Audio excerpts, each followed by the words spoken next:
Érase una vez, en este reino tan, pero tan complejo que es el cuerpo humano, dos grandes autopistas. Imaginen dos ríos majestuosos por los que toda la sangre, ya que cumplió su misión, regresaba a casa, al corazón. Estas eran las famosas venas cavas, la superior y la inferior. Pero, a ver, ¿qué pasaría si de repente, en estas autopistas vitales, en estos ríos de vida, apareciera, no sé, un bloqueo, un embotellamiento terrible? ¿Qué sucedería entonces en el reino? Bueno, en la historia que les voy a contar hoy, vamos a hacer justamente ese viaje. Primero, para que se ubiquen, vamos a conocer bien estas autopistas. Después, nos vamos a ir a la región del norte, a ver qué pasa con el gran bloqueo superior. Luego, bajamos hasta el sur, para entender los problemas de allá. Y al final, claro, como en todo buen cuento, descubriremos la clave del misterio. Y aquí es donde empieza nuestro cuento. Porque, ojo, estas no son unas venas cualquiera, para nada. Son las meras, las grandes colectoras, las que se aseguran de que todo el sistema funcione, pero que funcione a la perfección. Imaginen que son como las autopistas principales que llevan todo el tráfico de regreso a la ciudad capital, que en este caso es el corazón. Ahora, ¿qué pasa si se cierran? Uf, el caos. Se desata un caos terrible en todo el reino, en todo el cuerpo. Y bueno, aquí es donde la historia se empieza a poner un poco oscura.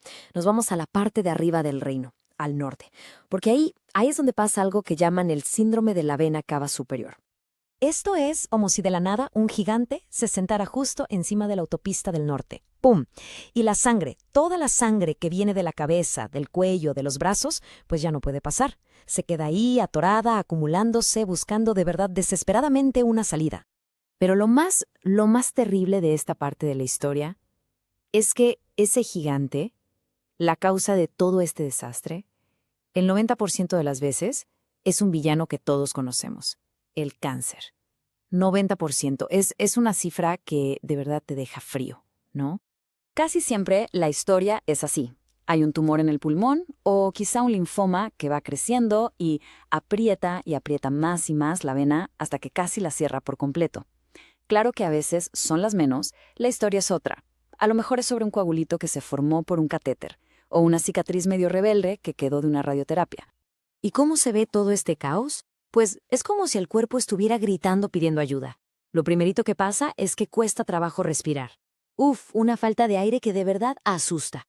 Luego viene la hinchazón. La cara, el cuello, los brazos se inflaman de una manera que parece que la persona trae puesta una especie de capa, una esclavina le llaman. La cara incluso se puede poner medio azul. Es una imagen fuerte. Y en el pecho, el cuerpo es tan sabio que empieza a crear nuevos caminos. Se empiezan a ver venitas como mapitas que intentan desviar todo ese tráfico atascado. El cuerpo siempre lucha por salir adelante. Y bueno, esa es la historia un poco trágica del norte, pero ¿qué me dicen del sur? ¿Qué otros cuentos se estarán escondiendo en la gran autopista de abajo? Vámonos ahora para el sur del reino. Aquí la historia cambia un poquito. Fíjense, no es tanto que algo apriete desde afuera, sino que hay como trampas adentro. La historia aquí es de coágulos. El cuento más común que se escucha por acá se llama trombosis de la vena cava inferior. Es la historia de un coágulo, un trombo, que muchas veces nace allá abajo, en las venas de las piernas, y empieza a viajar para arriba. Y viaja y crece hasta que, ¡zas!, tapa la gran autopista del sur. ¿Y quién es el culpable de estos coágulos? Bueno, a veces, otra vez, son los tumores, pero ahora en el riñón o en el hígado. Otras veces es la misma sangre, que por alguna razón se vuelve como más espesa y forma coágulos muy fácil. Y a veces, qué ironía, un filtro que se puso ahí justo para ayudar, resulta que se tapa. Y el cuerpo, por supuesto, vuelve a gritar. Las piernas se hinchan de una forma impresionante y duelen. ¿Cómo duelen?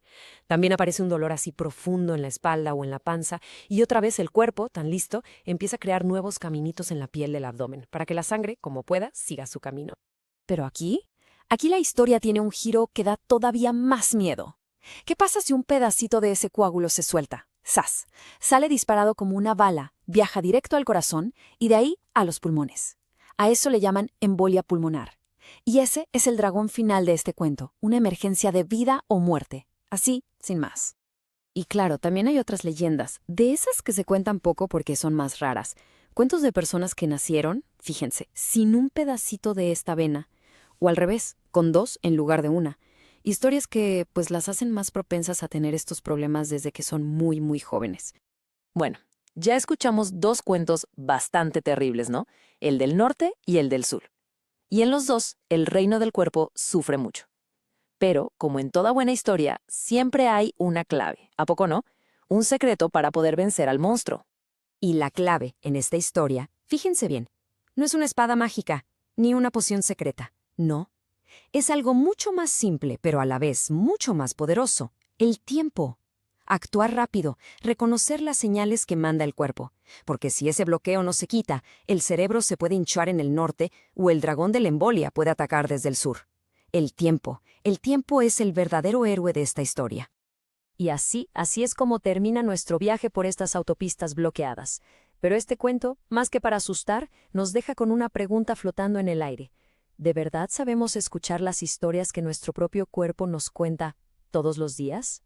Y colorín colorado, este cuento sobre la importancia de escuchar a nuestro cuerpo apenas ha comenzado.